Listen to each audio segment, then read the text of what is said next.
Welcome to Speak for Yourself. I'm Joy Taylor. Marcellus Wiley and Emmanuel Acho are off today. I'm with Fox Sports analyst Rick Bucher, so let's get started in Dallas. The Cowboys came in on a 4-game win streak, but that was snapped by the Cardinals Sunday. Dallas was held to only 7 points through the first 3 quarters, and Mike McCarthy is getting criticism for using all of his timeouts, and he was not able to challenge a potential fumble by Chase Edmonds late in the game. Let's take a listen to Dak Prescott after the loss. Not discouraged. Definitely disappointed we didn't come away with the win, but damn sure not discouraged. I know the team that we have, what we've got. Just simply didn't get it done as a team. Starting with myself, got to be better, and all of us, we've got to look at ourselves in the mirror and find a way to come out with a win in a game like this. We're joined by Fox NFL analyst Mark Schlereth, but Rick, who's to blame for the Cowboys' loss? Well, I agree with Dak Prescott on one thing. He does have to be better, and that's where I'm going to start. I wanted to go with the offensive line, in part because Mark is there, and I thought he could appreciate that. And clearly the offensive line had issues. They basically short-circuited their first 4 drives with penalties. The run game never got going. I'm going to put a good deal of that on the offensive line because the holes weren't there to be run through. But ultimately, I came back to compensation. And I came back to the idea of you get what you pay for, or at least you're supposed to. And then I started to consider, well, how much does that collective offensive line make versus how much does my quarterback, Dak Prescott, make? And the numbers suggest that I can't put it on the offensive line because I'm paying my quarterback twice as much as the entire offensive line. Now, Dak Prescott wanted the big money. He held out for the big money. He got the big money. But once you get the big money, now you have to deliver like a big money player. And I did not see that in this game. I saw him outplayed by the other quarterback, who as of right now is a $3 million quarterback. Not nearly as experienced as Dak Prescott. So my expectation was, regardless of what's going on with the offensive line, regardless of what's going on with the run game, if you are a $75 million quarterback, then I would expect you to go out and win a game like this. And indeed, he did not. So as much as the proof is there to make the easy argument that it was the offensive line, a $75 million contract, a $70 million quarterback finds a way to win this game. I can't put this at the feet of one specific player or Mike McCarthy, and I'm not going to give it to the refs or the league for not turning that ball over and making that call. It can't come down to one play in a game like this. The Cardinals were the better team in this game, and if you're really looking at what happened in this game, it should be at the feet of the Cowboys defense. The Cowboys defense is the strength of this team, and they let the Cardinals do what they wanted to do for most of this game. So to me, it's on the Cowboys defense. We know what they came in here with. We know the players that they have, the stars that they have, Micah Parsons, Trayvon Diggs.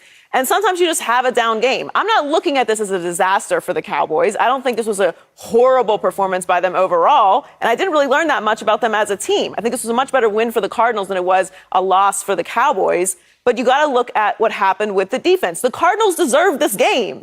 We can look at one moment or Dak's performance, but at the end of the day, they had more total yards, more rushing yards, more first downs. They had a better third down percentage. They dominated time of possession. They were the better team throughout the game. And Kyler Murray looked like himself again. This was a big win for the Cardinals. They needed this desperately. They needed it more than the Cowboys, if we're going to be honest about it. So if I have to place blame at any one particular group, it's got to be the Cowboys defense. They're the strength of this team. They're the energy of this team. They had huge playmakers, and they didn't do what they've been doing against the Cardinals.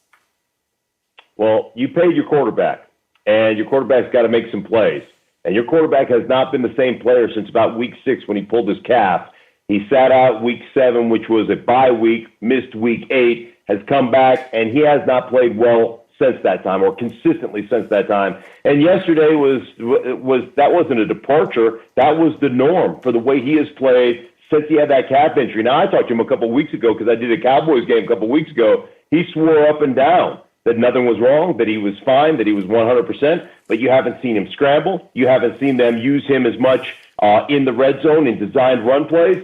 He is not the same player. And the bottom line is, when you're a big-time player, whether you're hurt, whether you're injured, I don't care. You've got to go out and you've got to play well, hurt and injured. If you're good enough to line up, then you're good enough to play well. And regardless of what the situation is, if you're going to sit there and tell me verbatim that nothing is wrong with you, you're 100%, you've never felt better, then you need to start playing better. And you saw him miss multiple receivers. Now, that doesn't mitigate all the other issues going on. The offensive line getting a holding call on the first third down, an offsides or a false start by their center, another holding call by their right tackle, and, mistakes along the way. But the bottom line is this offense has been broken since week 8, and they haven't found a way to fix it as of yet.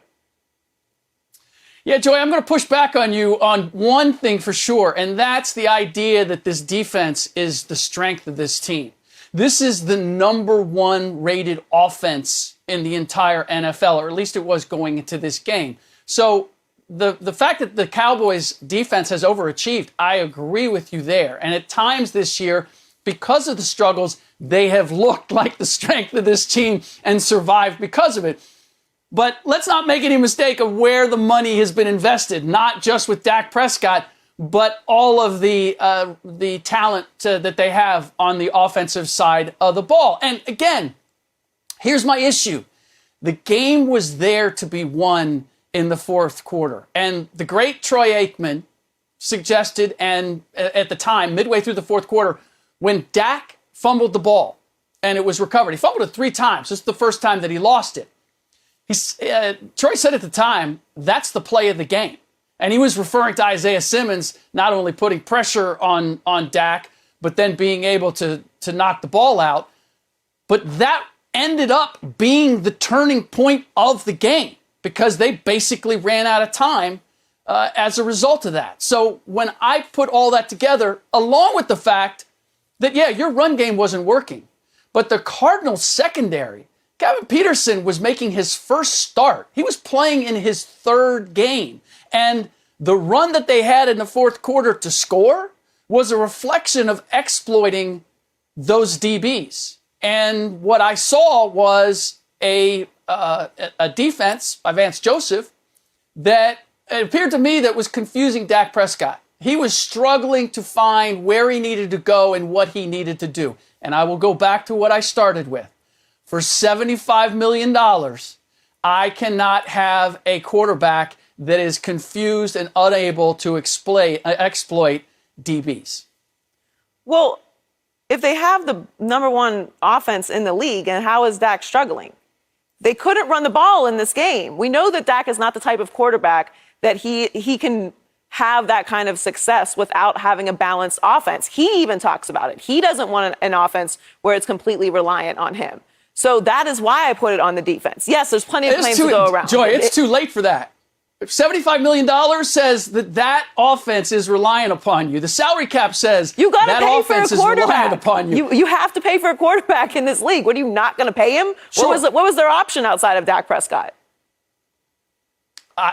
This option isn't working any better than any other option. I don't know. They're doing pretty good. They won the division. They're going to be in the playoffs. They have playmakers all over the place. We can look at the division. Can we also give the Cardinals a little bit of credit as well? It's not like they went out there and lost to Jacksonville. This is a very good Cardinals team, albeit struggling as of late.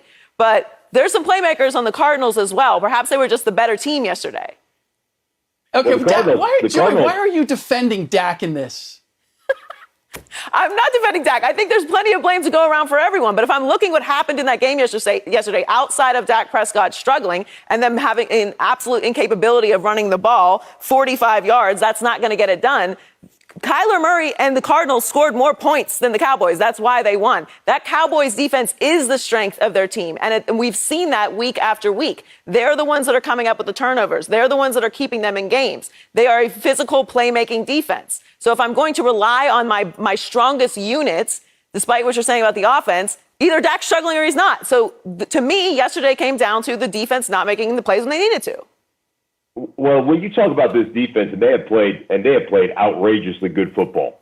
and they have made all kinds of plays across the board. But there is this thing called complementary football, and if that's how you're relying on winning every single game, they're going to come down to games, or they're going to come down times when you're not going to be able to get it done. They're going to make a big play over you. The first 3rd down and 9, where a little double move by A.J. Green over the top of Trayvon Diggs, and bam, you're right down there in field goal range. Now, you don't score the touchdown, but the bottom line is you're 1st and goal on 3-yard line or 4-yard line. Those things are going to happen when you're gambling as a defense, because why? Why do you gamble? Our offense isn't performing, and they haven't been performing. And you can sit there and point to, hey, man, Smith, our outstanding left tackle, has missed 4 or 5 games. We've had rotation at the left guard position. That's been an issue. Our right tackle has missed some time. We've had receivers miss time. We lost Michael Gallup in that game. We haven't been able to run the ball. I'll even go back even further to when they lost Blake Jarwin, their real wide tight end. Man, they can't establish the end of the line of scrimmage with the tight ends they have. They have a bunch of what we call F tight ends, which are receiving tight ends. So there's a lot of problems on this offensive side of the ball. And here's the bottom line that I think Rick is saying, and that I agree with Rick on, is that they have a lot of problems. When you pay a guy $75 million, dude, you're supposed to cover some warts. You are supposed to be compound W. And right now, you are not compound W. You haven't covered one wart of this offense, why they've gone through these struggles. And that's the problem I have with the Cowboys right now as an offense. Yeah, look, and it wasn't just, the numbers look like it's comparable. It looks like he and Kyler Murray had kind of the same game.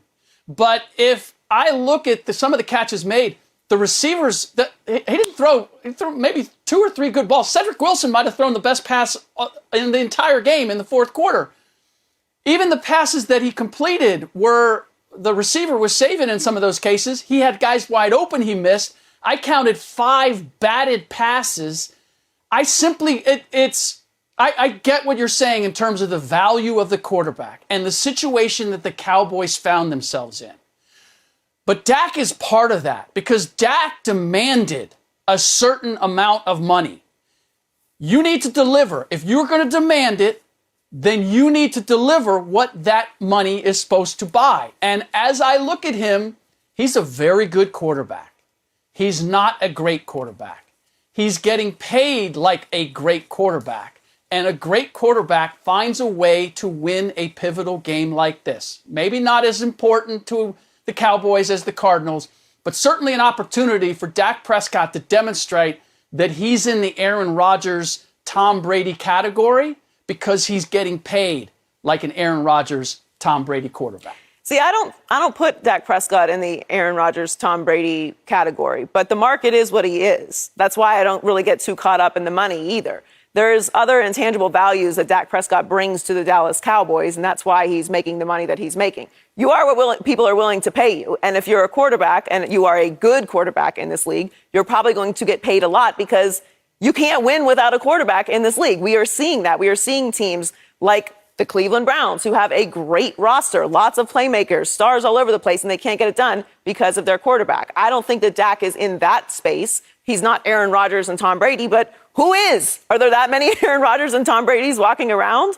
I don't think so. So there's definitely blame to be given to Dak Prescott in this space. There's definitely blame on the offensive line. The running game was struggling, and for the defense. And sure, you could complain about Mike McCarthy as well. But overall, I don't look at this loss as dramatic as I think everyone is looking at it. Had they beaten the Cardinals convincingly, they would have probably gotten credit for it, because it would have been the Cardinals' 4th straight loss. But then they lost to the Cardinals, and now everything's falling apart. But that's what happens when you're America's team. Coming up, watch out for the Bengals. What's up, Rick? Yeah. Cincinnati. We'll tell you if we were more impressed by them yesterday or disappointed in the Chiefs. But first, Antonio Brown leaving the field shirtless was one of the most bizarre things we've seen. We have a lot to say about this next on Speak for Yourself.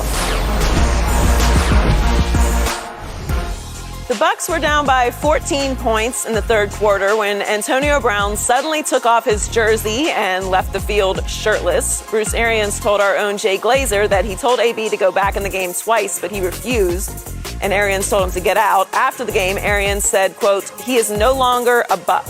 Let's take a listen to Tom Brady on AB's surprising exit. Obviously a difficult situation, and I think we all want him to just think everybody should find, hopefully do what they can to help him in ways that he really needs it. And, we all love him. We care about him deeply. We want to see him be at his best. And, unfortunately, won't be with our team. So, Mark, what's your reaction to the Antonio Brown situation? I was concerned for him. I mean, he's certainly, it seems as though he's got some serious issues. And, I think sometimes you're lighthearted about some of the idiot things that guys do. And I think as a teammate, there's always that one or two guys you have on your team that's the village idiot, but he's our village idiot, and we want to take care of him. This goes beyond a guy, being quirky or a guy being whatever. This seems like he's got some serious mental issues going on. So I feel like Tom Brady, man. I just got to the point where I'm like, there's something wrong with this guy. And I hope he gets the help that he needs. I hope people that love him reach out to him and get him whatever help he needs, because there's something seriously seems seriously off with Antonio Brown. So that was just kind of my reaction, seeing that whole thing go down. I think there's a difference between character and mistakes. We all make mistakes. I make mistakes all the time.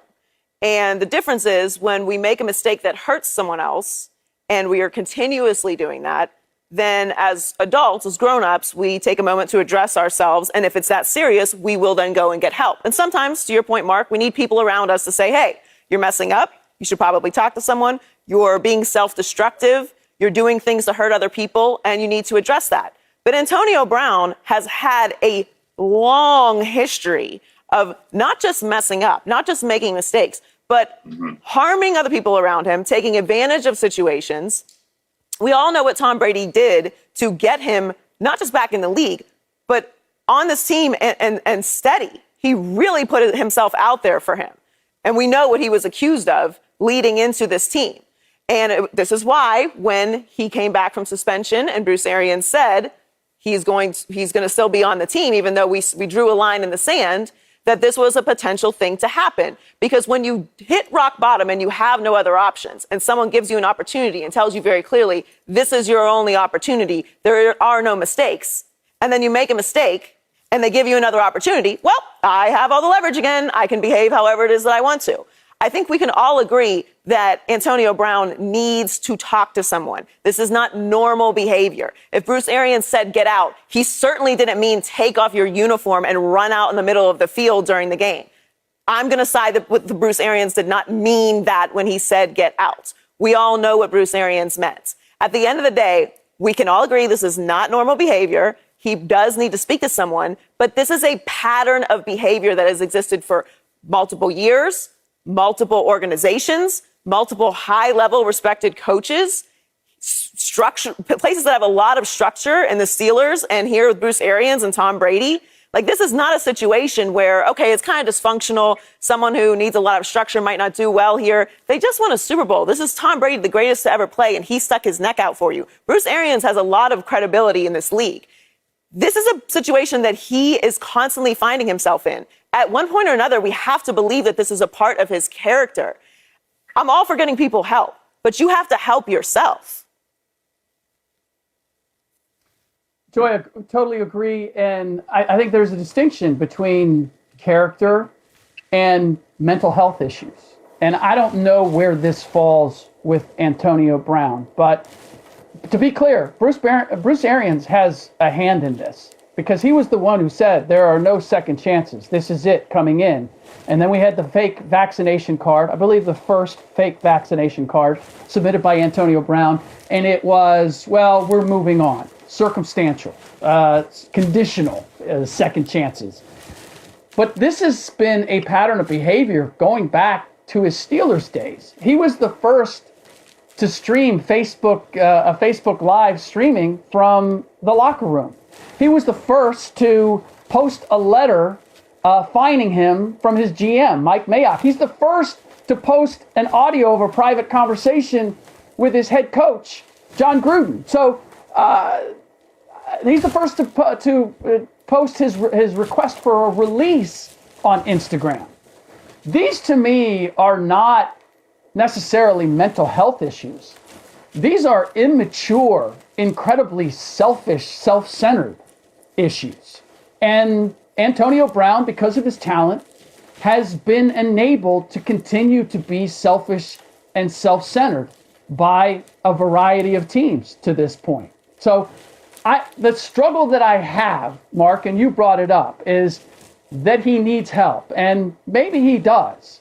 But I don't know whether it's help in terms of mental health or it's help in growing up.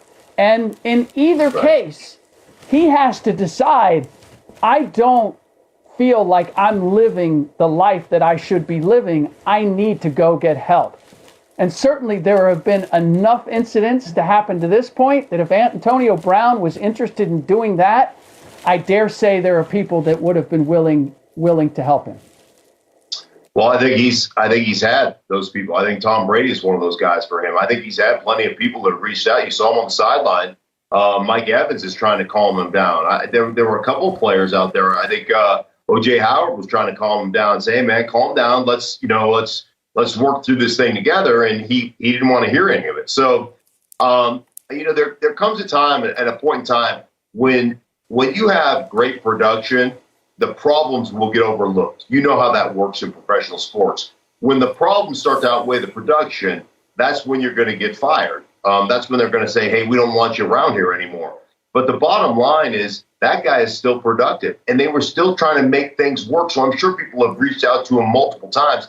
This is where I'm saying, hey, listen, if you keep making the same mistake over and over and over again, like at some point, you don't get it. At some point, I have to think that you're smart enough, you're intelligent enough. If you're intelligent enough to understand routes and route combinations and adjustments to coverage and all that stuff, then you're intelligent enough to understand, hey, you're not going to get another opportunity. Hey, you got to, keep your nose clean. And if you keep falling back into the same, habitual actions, then there must be something deeper going on, mentally deeper. I got that. And again, listen, my first inclination is just to point to a guy and say, what a turd.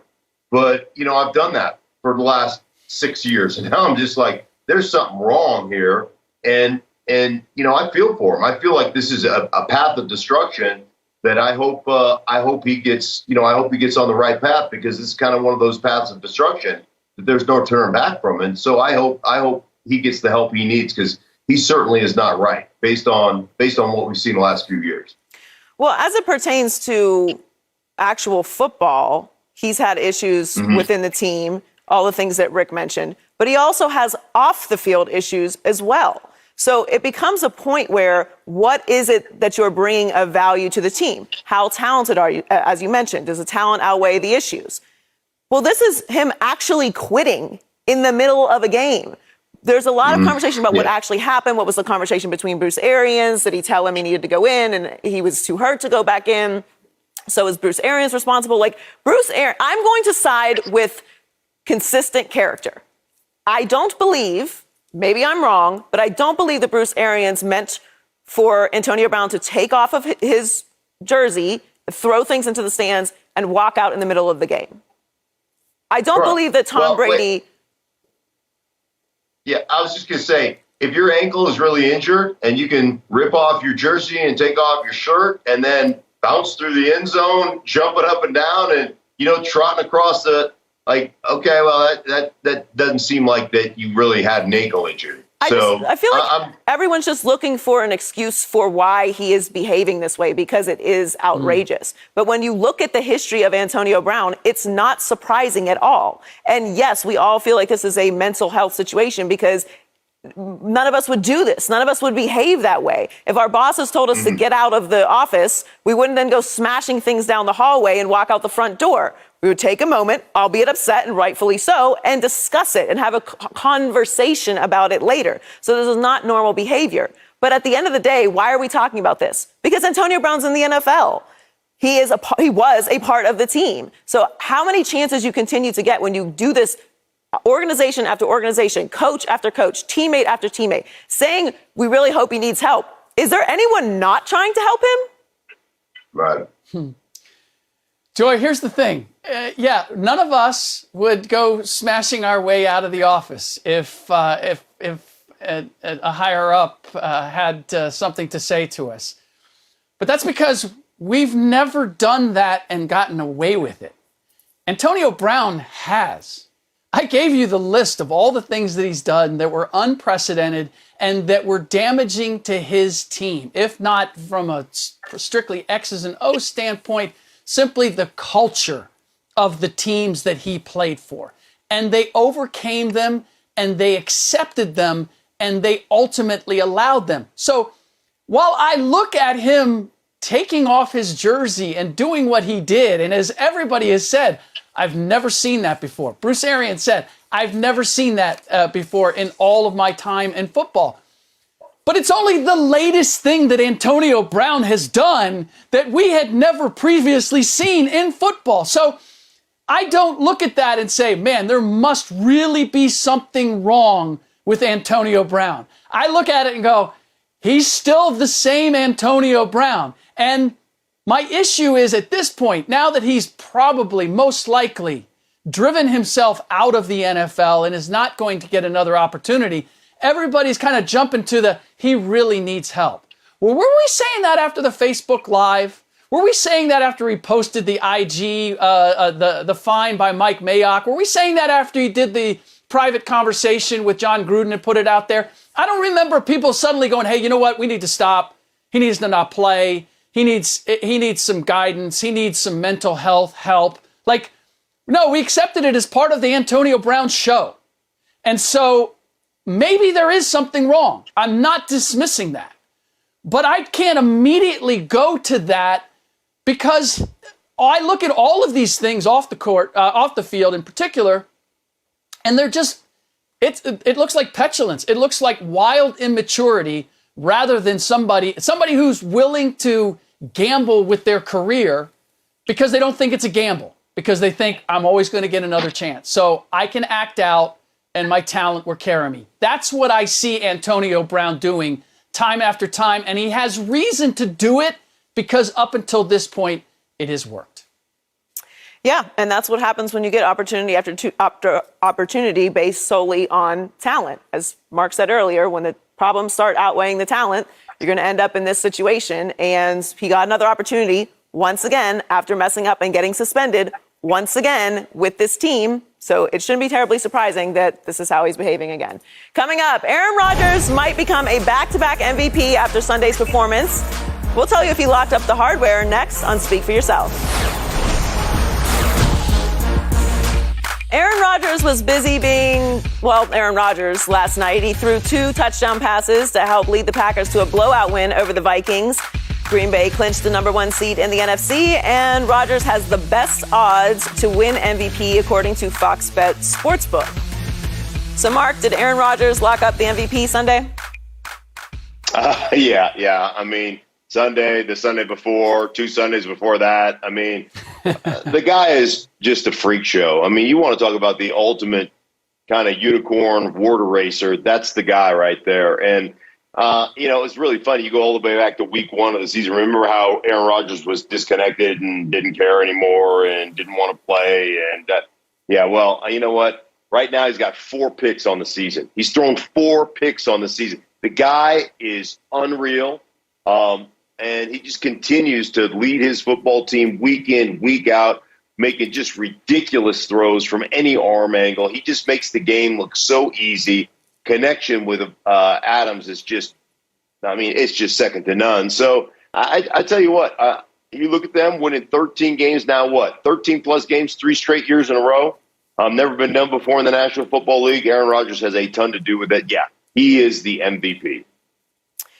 He's had an incredible season for all the reasons that you mentioned, but also when he's talking about the MVP conversation and who should win the MVP, it does sometimes come down to who's the best quarterback on the best team. Obviously, Tom Brady's in the conversation, and Jonathan Taylor has great odds to win the MVP as well. But when it gets to be that close and you're looking position to position, as you would with Aaron Rodgers and Tom Brady, then it's going to come down to the numbers. Aaron Rodgers does have the better record. He does have 4 interceptions, as Mark mentions, on the season. He has a higher passer rating with also the NFL's best at 111.1. So we can compare apples to apples when it comes to the quarterback position. The argument that I would use to not give it to Jonathan Taylor, although he's had an unbelievable season, is that he did start out slow. He had 4 of the first 5 games this season. He had less than 65 yards rushing, and the Colts have not even won their division. So Aaron Rodgers is head and shoulders above everyone else in this race to me, and I agree with you, Mark. I think he locked it up a couple weeks ago. But what's so remarkable about what Aaron Rodgers is doing this season is that we know he is playing through a broken toe. Now, he said he didn't have any issues with this last game. But when you talk about what's going on around the league, throwing 4 interceptions, Baker Mayfield's banged up and threw 4 interceptions in one game. So against them. So when you look at what he has been able to do on top of overcoming and dealing with and playing through a injury that would keep most people on the sideline, it's just unbelievably impressive what Aaron Rodgers has done. Agreed. And not only has he stepped up, but these 2 roads have diverged because there was a competition here at one point. At one point, Kyler Murray was in this conversation. Tom Brady certainly was. Jonathan Taylor certainly was. And they have all, in their respective ways, dealt with various issues. Aaron Rodgers hasn't had a full complement of his receivers. He had to deal with COVID himself at one point. So never mind the controversy over the summer coming into the season. And yet, I had to say it, he looks like a $75 million quarterback to me. He looks like a guy who is, in spite of whatever is presented to him, is finding a way to overcome it and get his team to win. And to your point, Joy, yes, Jonathan Taylor was good but not great this past weekend.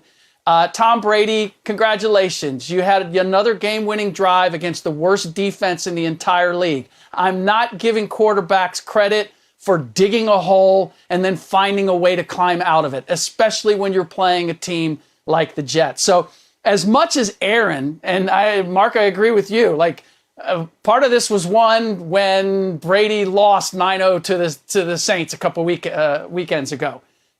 It's been a matter of Rodgers holding steady and excelling at the right time, and everyone he was competing against ultimately falling off of the pace. And I just have to say, with everything that's gone on this year, I mean, he has been the focus of controversy, and that he is going to win back-to-back MVPs there's only one guy I can think of who's capable of doing that. We talked about Antonio Brown being a distraction, all of that, right? Aaron Rodgers creates his own bit of turmoil, and yet somehow it does not affect him or his team.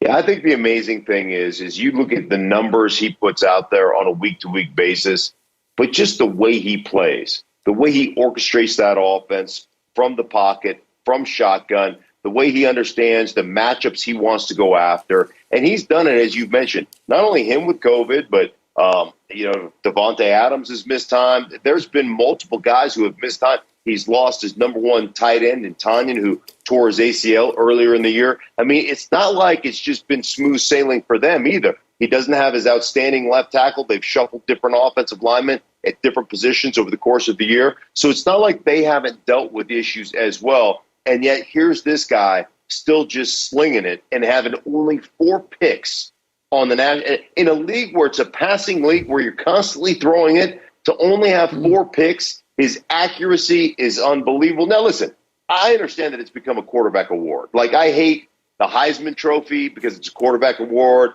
I hate this trophy because it's a quarterback award because there's plenty of really great defensive players that we probably should be talking about. But it's become a quarterback award, so, okay, I'm going to embrace it. It's a quarterback award, and there's only one quarterback that's going to win it, and that's Aaron Rodgers. All those things you mentioned are true. All the offseason stuff is true. You're totally right, Rick. It seems like he has that Jordan-esque quality where he sort of just creates these little drama pockets for motivation, and it's probably because I honestly believe he's so good that it's easy for him. So it's where do you get the animosity to go out there and compete at the highest level when you're I am better than everyone else that is playing this game right now. Right? And so Joy, he's Globo Jim. We're better than you. And we know it. We know it. And we know it. And that's part of his personality. He can be a controversial guy. I don't agree with everything that he does in any way, but I can separate art from artists. He is unbelievable on the football field and is completely deserving of winning back-to-back MVPs, which is a feat all in itself. And that's all stemmed from this Jordan Love situation that seemed to be the catalyst for the main source of drama for this team. Now, I don't think that it's an impossibility that he doesn't leave still. I still think it's on the board. And he's kind of dropped a few breadcrumbs, again, maybe creating the drama that he needs. But, Mark, do you think that this season is enough to keep him in Green Bay? Well, I mean, yeah, I think there's no question. I mean, he loves being in Green Bay. He's iconic. They've got a great offense.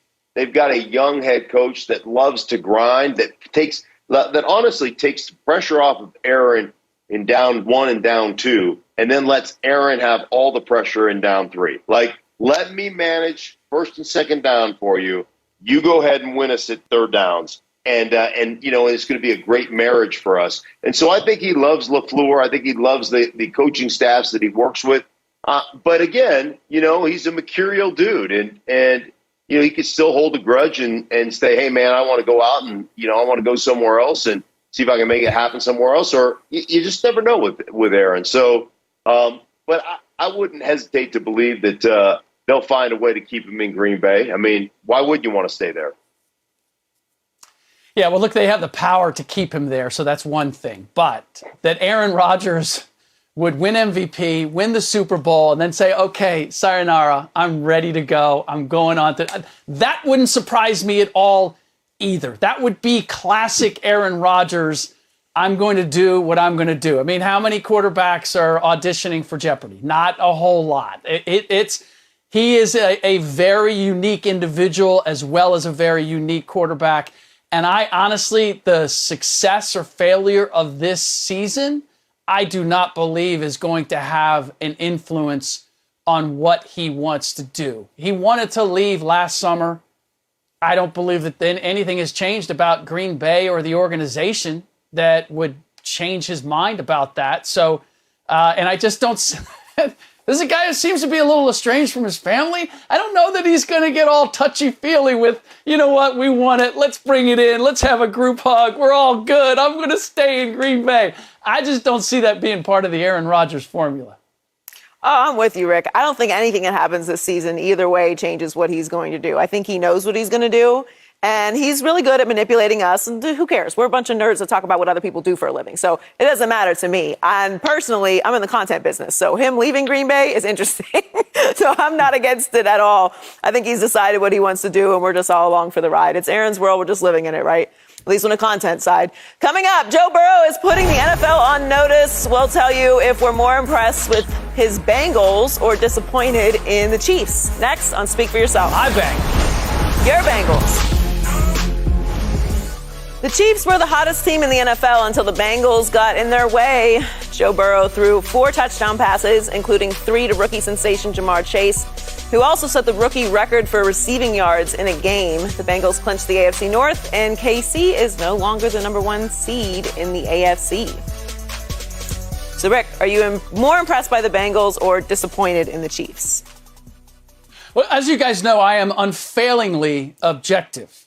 And yet, I am also a son of the Natty. So, with all that combined, I will tell you I was far more impressed with the Bengals than I was with the Chiefs. But I was also disturbed, upset, if you will, when I opened my Twitter feed this morning and I saw something from our colleague, Mark Schlereth. Hey, Bengals, you're all so cute. Congrats on your big playoff win. Oh, wait, your last playoff win was January 6, 1991. Win something and then get at me. All right, Stink, what is up? Yes. Why are you throwing shade at the Bengals? This is our moment of joy for the first time in a long time. And you got to tweet that? Okay. Yeah, no, I do have to tweet that because, you get to the position that you are in or that I am in, and people are coming at you because you didn't necessarily agree with the direction they went in the draft. And so they're not just celebrating. They're coming after me going, we told you, get out of here with that garbage. Just get out of here with that garbage. Don't come at me with that. Enjoy your victory. Enjoy your NFC or AFC North victory. I appreciate that about you. Go ahead and enjoy it. Don't drag me into it. Hey, listen, I'll be the first to admit, man, Jamar Chase has been absolutely unbelievable. Joe Burrow, I wish he was the quarterback of the Denver Broncos because he's been unbelievable. So, but look at just because I sit in the position I sit in, don't think you're going to come at me and we're not going to spar a little bit. We'll have a little bit of fun. So, yes, that was a response to a lot of Bengal fans that were on my timeline today. And again, the NFC North is great, but you're going to have to win something come playoff time. Now, I'm more impressed with what the Bengals were able to do because they got involved in a shootout with Kansas City, which I didn't think you could win. Yes. I did not think you could win a shootout with Kansas City, and they did. Joe Burrow was amazing. Jamar Chase, tip my cap. I don't have any problem admitting when I'm an idiot, and that dude is freaking phenomenal. Okay, so before we get to why the Bengals were impressive and the Chiefs were not, I do have to clear something up with you. I have to explain something to you about Bengals fans, okay, and why they're coming at you now rather than later. Because part of it is we don't know what's going to happen in the playoffs. We kind of suspect what has happened in the playoffs in the past, and who knows? I believe it'll be different with Joe Burrow, but who knows? The second part is you have all of these stars that are under 25 years old. Joe Mixon, correct. Joe Burrow, Jamar Chase, T. Higgins. The Bengals aren't going to pay all those guys. They're not going to keep this team intact. So this may be as good as it gets. And Bengals fans, in their heart of hearts, understands that.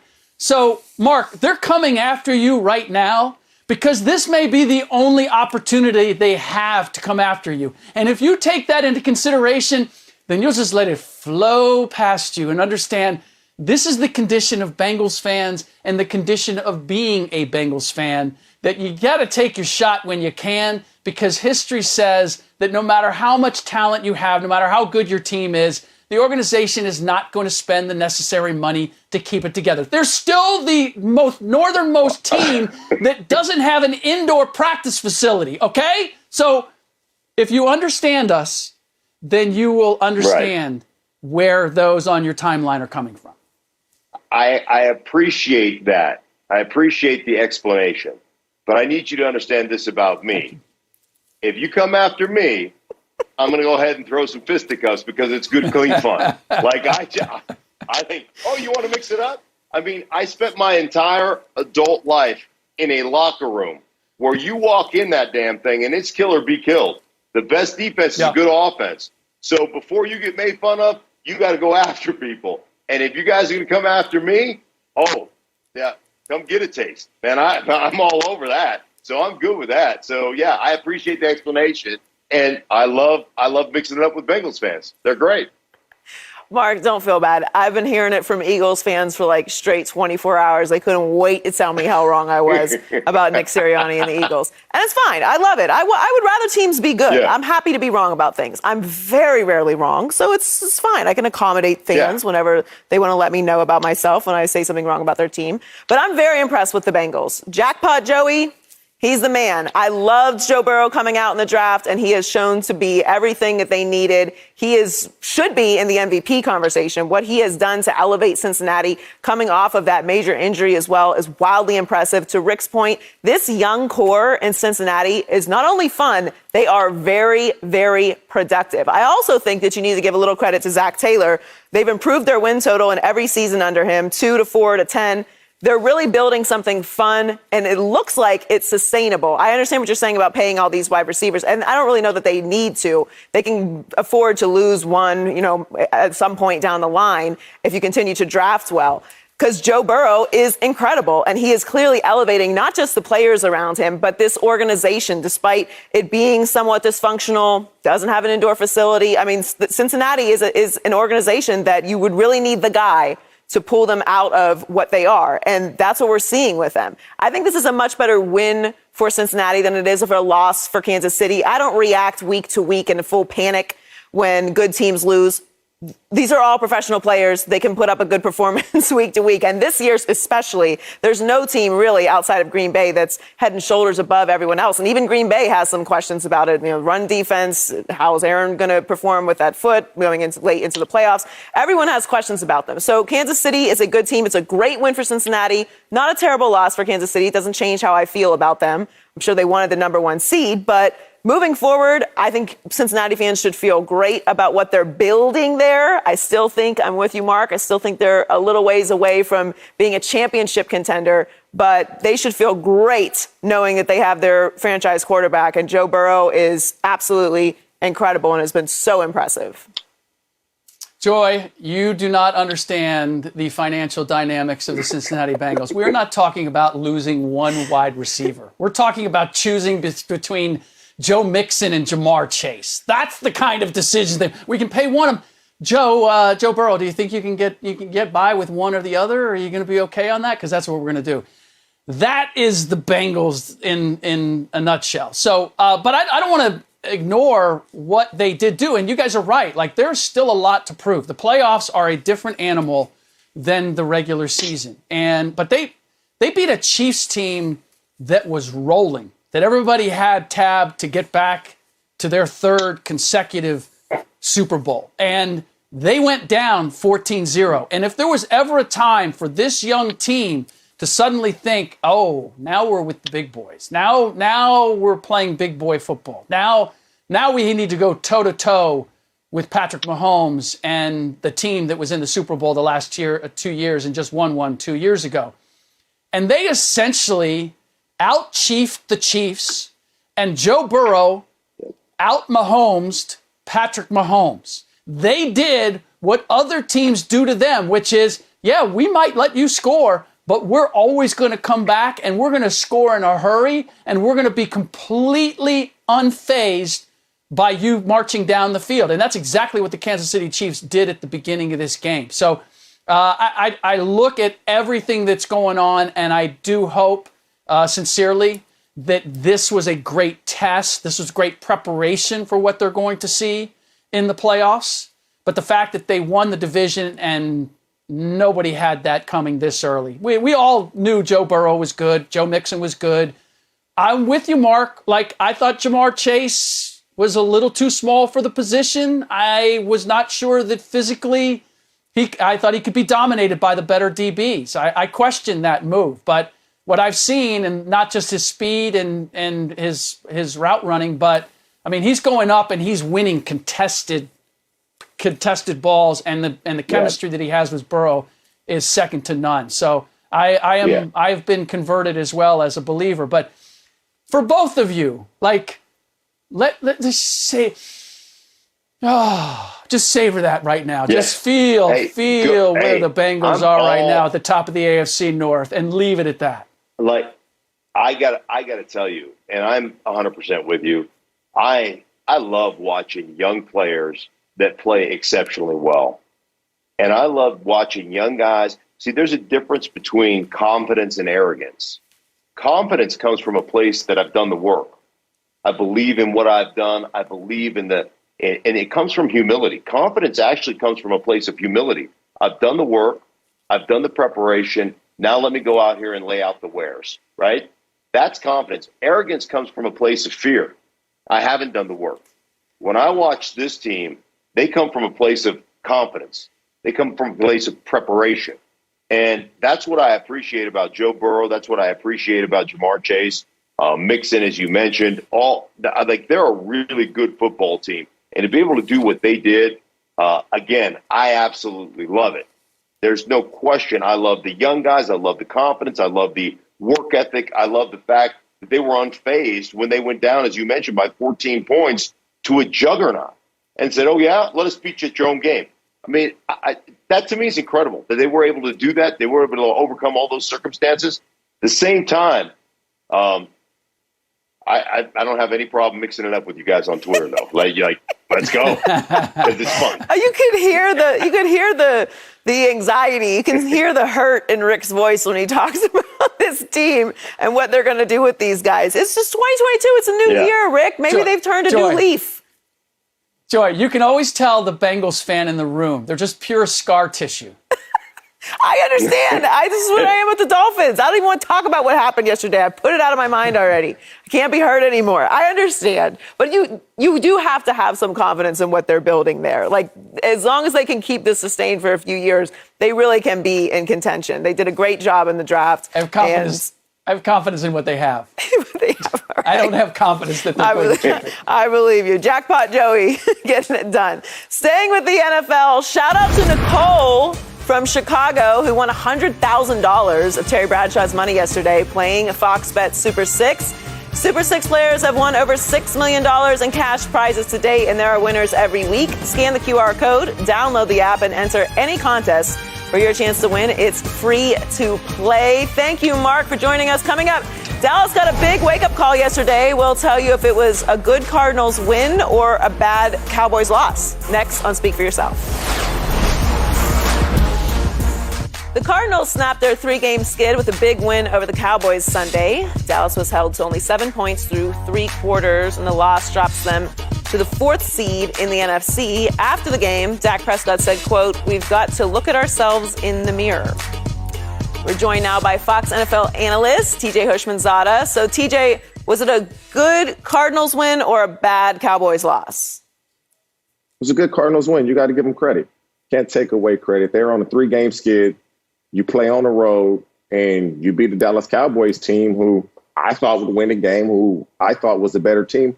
I guess I could put it with an asterisk, Joy, if I'm being fair. That was a fumble at the end. You know, get the Cowboys at least an opportunity on a play that they made a great play on. But that didn't happen.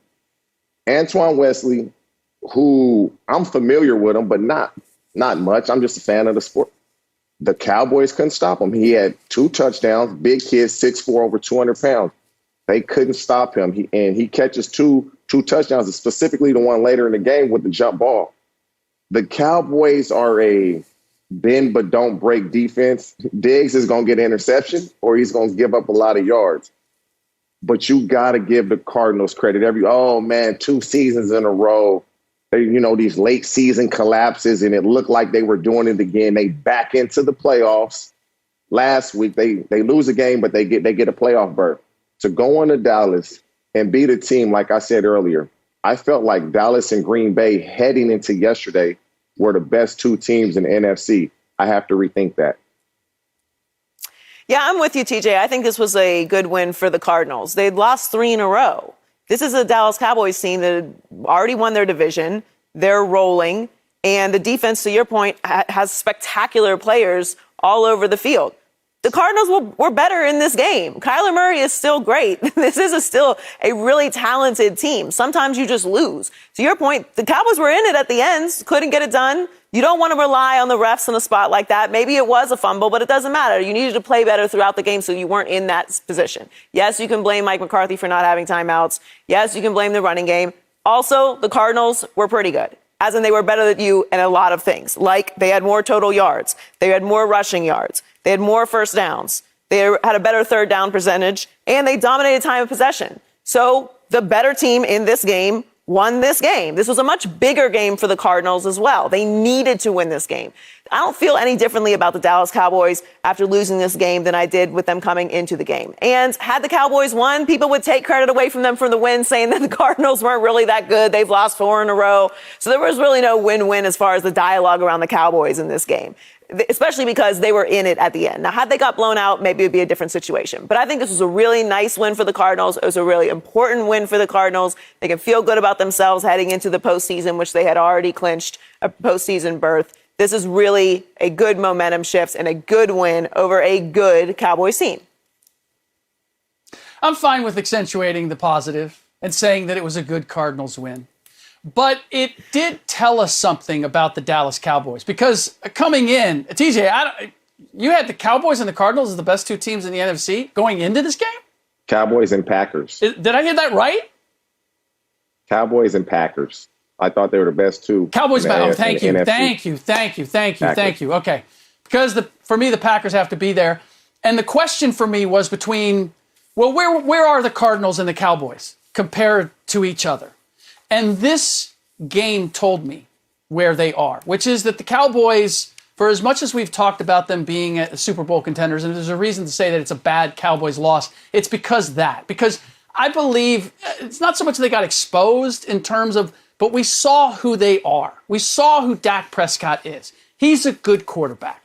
He's not a great quarterback. He's going to be good as the talent is around him. And if CD Lamb and Amari Cooper aren't beating their guys decisively, or there's a defensive scheme that confuses and mucks things up, Dak Prescott's not necessarily going to figure it all out and get you a win. He's more likely to drop the ball as he did there that blows your last opportunity to actually win the game.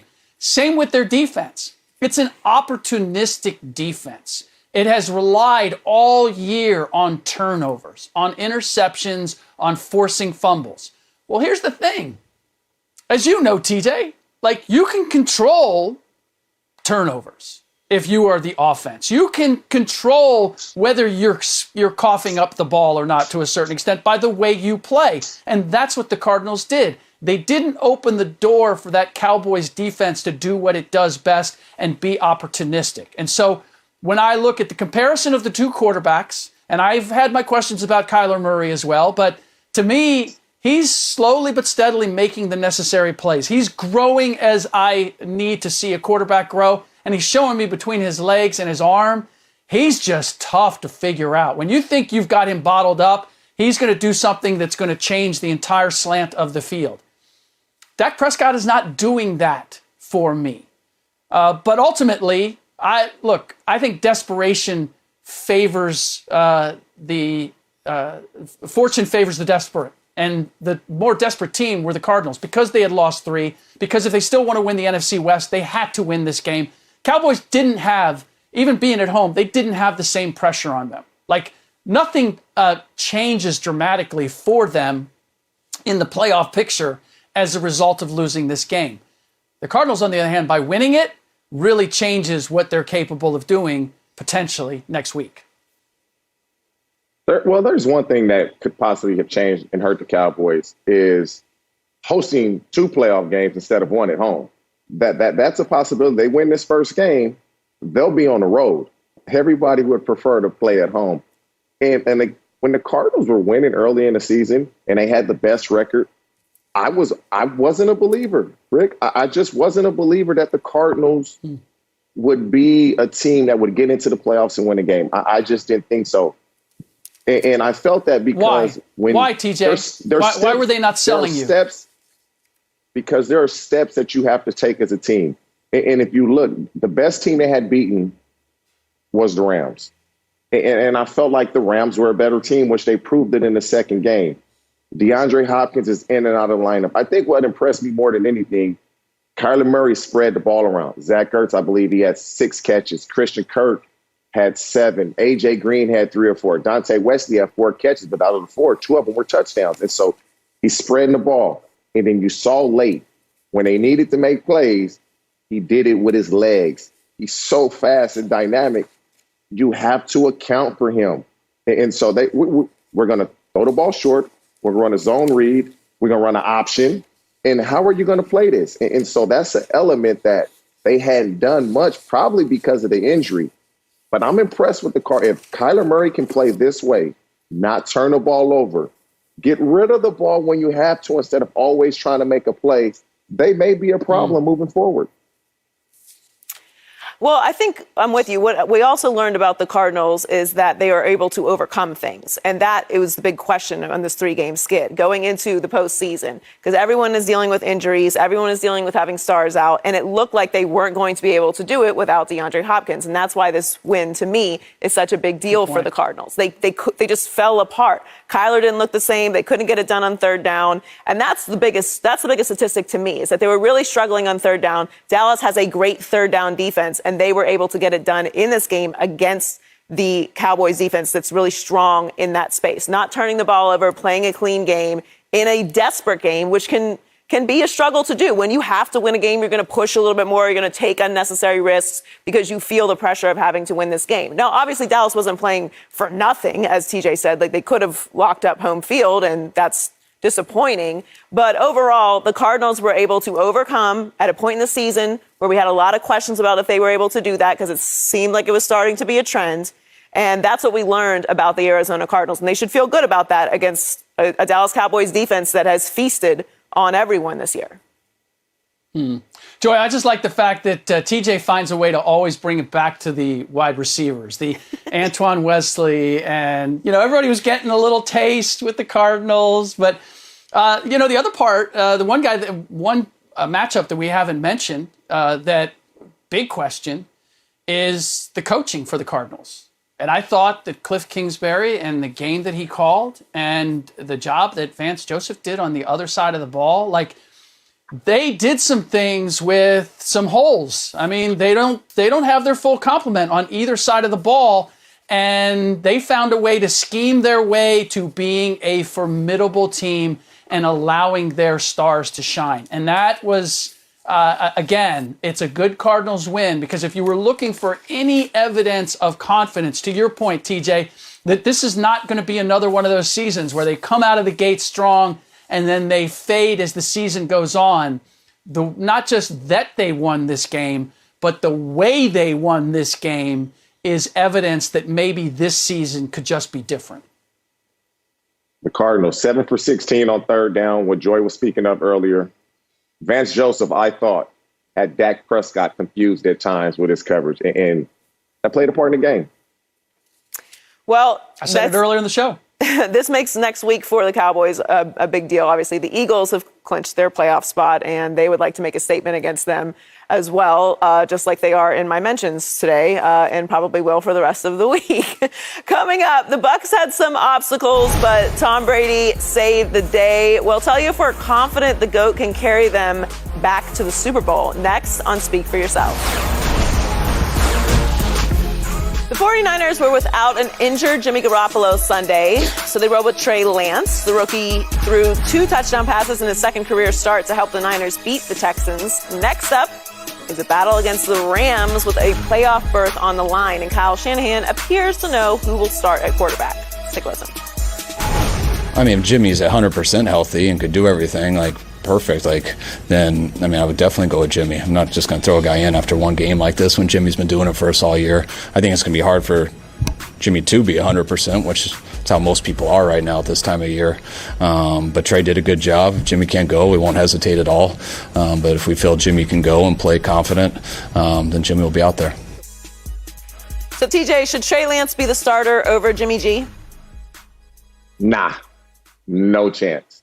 What Kyle Shanahan should have said is very simple. Hey, guys, Jimmy G is 5-0 against the Rams. He's completing just under 68% of his passes. He's averaging just under 250 yards a game against. So absolutely not, Trey Lance shouldn't play the game. Jimmy G has not lost to the Rams since he's been a 49er. He's not going to say that, so I'll say it for him. Trey Lance will not play unless Jimmy G cannot go at all. I will say Jimmy will start the game, and the only reason Trey will get in if it just looks to the point where he's hurting us more than helping us.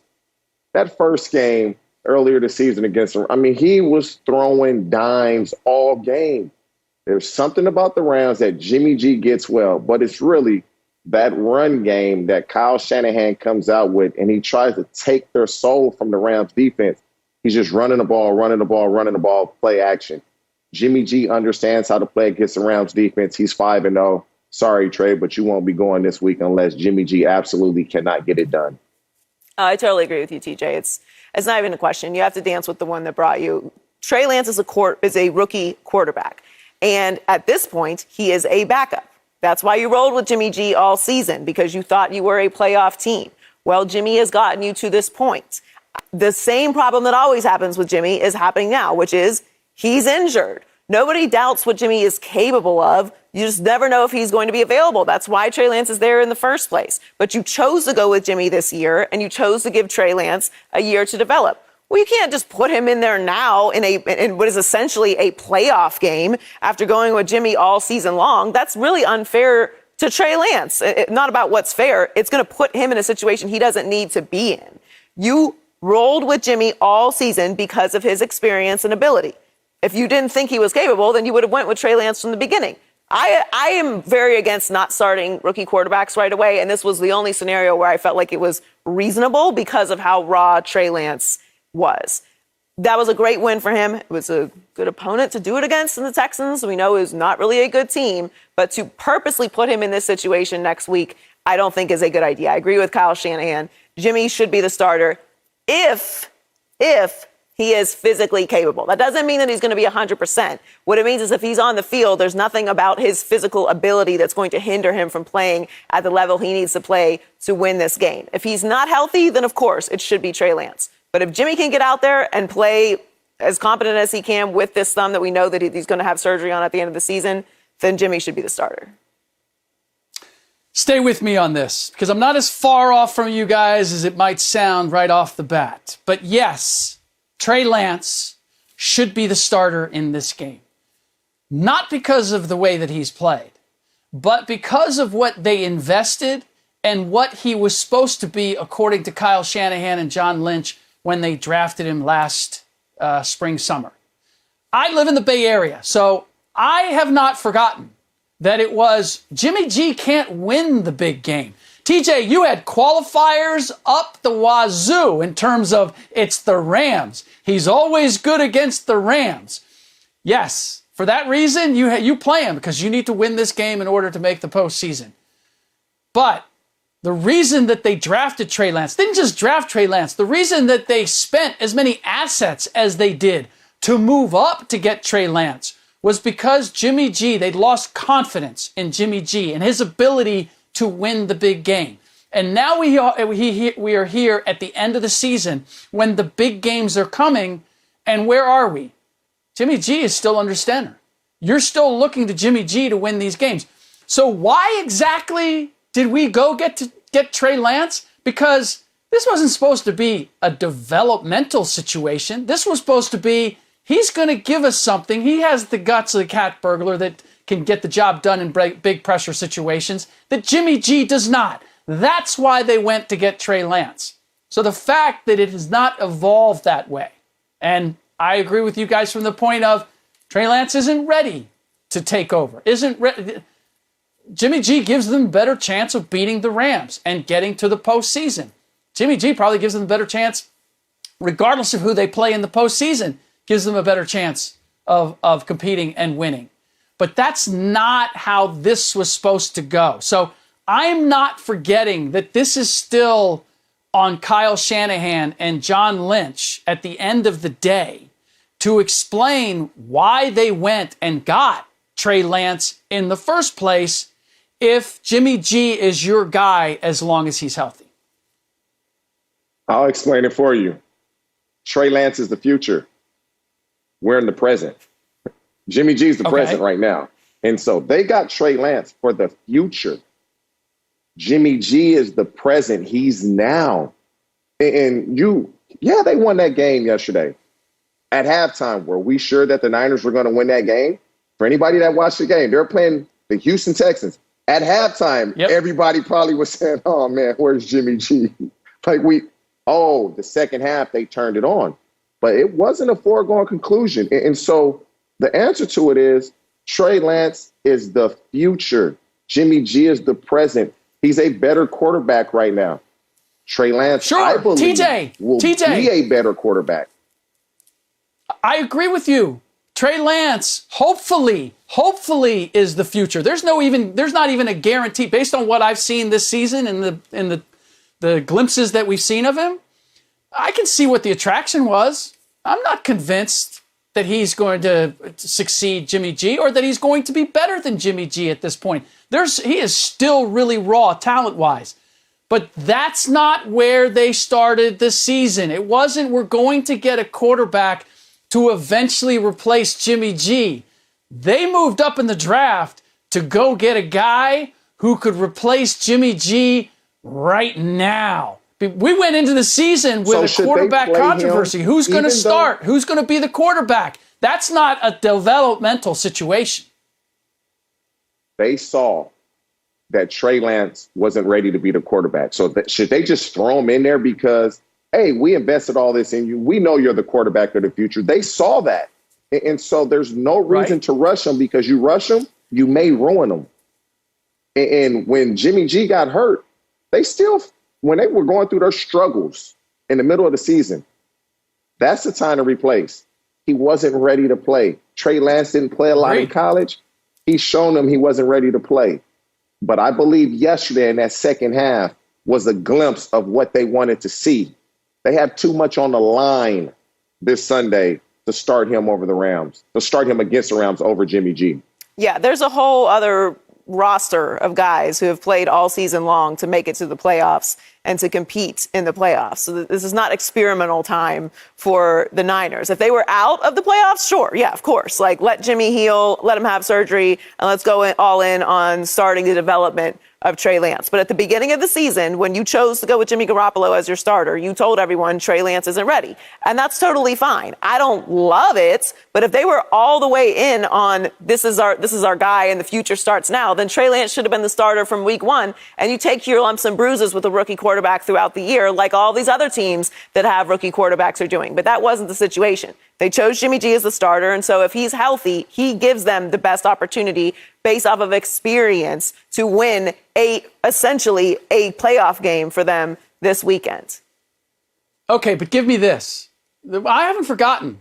Last summer, there were the Aaron Rodgers rumors. There was that we need to go get another quarterback. Like, Jimmy G is not our guy. That was the definitive song that was coming out of the 49ers camp. And Trey Lance ended up being the quarterback that they went and got that was supposed to be the replacement for Jimmy G. I'm not saying that he should have been. I'm not saying that he should be now. What I'm saying is that was the plan. So if we're saying who should be the starter right now, Trey Lance should be the starter because that's why they went and got him. And the fact that he's not suggests that the Kyle Shanahan, John Lynch plan did not work, and they've got a consolation prize in seeing how far they can go with Jimmy Garoppolo. That's all that I'm saying. We'll find out who's going to be out there Sunday. Coming up, staying in the NFC West, the Cardinals and Rams are both playoff bound, but we'll tell you which team is actually better. Next on Speak for Yourself. Let's get to the NFC West. The Cardinals snapped a 3-game losing streak with a win over the Cowboys, while the Rams hung on to beat the Ravens. Both teams headed to the playoffs, but each of them can still also win the division. So, Rick, who is the best team in the NFC West, the Cardinals or the Rams? The Arizona Cardinals are the best team, and it starts with their defense, which is better than the Rams, and it ends with their quarterback, who is also better than what the Rams have. I look at what the defense did. Yes, they got some issues in the secondary, but Vance Joseph was able to scheme his way to protecting that and did so against what at least was, going into the game, the number one offense in the entire league. And they certainly didn't look like that against the Cardinals. And then I look at Kyler Murray and making the big plays that need to be made, not a single turnover. That's an issue with Matthew Stafford. I said it earlier in the program. Yes, he's got 11 fourth quarter TDs against no interceptions, but the pick sixes continue to be a problem, and I am not giving a quarterback credit for digging a hole and then finding a way to climb out of it. If a hole is dug by his team and he gets him out of it, great, but it'd be a little bit like my kids making a mess and then cleaning up, and I'm going, you know what? You are the best kids ever. I can't believe you made that mess and then actually cleaned it up. No, that's what you're supposed to do, at the very least. In fact, if you're a good kid, you don't make the mess. And if you're a good quarterback, you don't dig the hole. I'm seeing Matt Stafford do that far too often for me to believe that the Rams are actually a better team than the Cardinals. Yeah, I'm going to go with the Rams, and it's because I'm not going to overreact too much to this Cardinals win over the Cowboys. While I do think it was an impressive win and it was great for them to get it, they did just have a 3-game losing streak where they averaged just 17 points per game and were outscored by 10.3 points per game in those 3 losses. So I can't just forget what I've seen from them. They have the ability to really struggle despite having a good defense and Kyler Murray, who is, as we know, a transcendent player. But there's some things to pay attention to with that. Also, their defense allowed 346.6 yards per game and a third down percentage of 50%. So they really struggled on all sides of the ball the Cardinals did over that 3-game losing streak. So not going to react too much to that win. I think it was a nice one. It was good that they got it.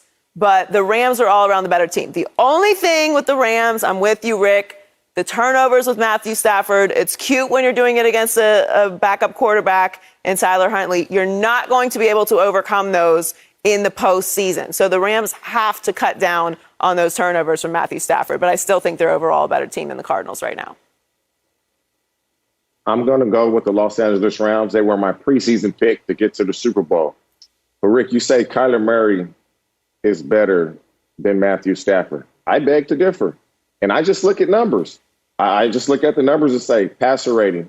Oh, Matthew Stafford's better. Completion percentage, Kyler Murray is slightly better, but passing yards per attempt, he's better. He's better.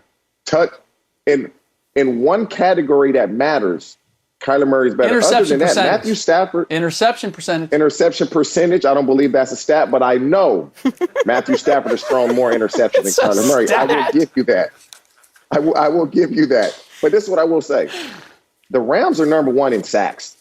That defense affects the opposing quarterback. And so you go to their second game. Von Miller and Aaron Donald specifically, they took over the game. Aaron Donald took over the game. And now you see what they're doing. They're lining Aaron Donald and Von Miller up on the same side. Who are you going to double? You're going to double Aaron Donald. You're going to leave Von Miller one-on-one. It presents a problem. They're going to pressure Kyler Murray if they were to play each other. I'm going with the Los Angeles Rams. And I don't even think without DeAndre Hopkins, I don't think it's even close. Those guys that were getting open last night against the Cowboys, they're strapped against the Rams. AJ Green can get it done. They're going to put Jalen Ramsey on them. I'm going with the LA Rams, no question. Well, the fun part is we will get to find out next week. Coming up, it's been a wild week 17 in the NFL, but some things stood out more than others. We'll give you our biggest takeaways next on Speak for Yourself.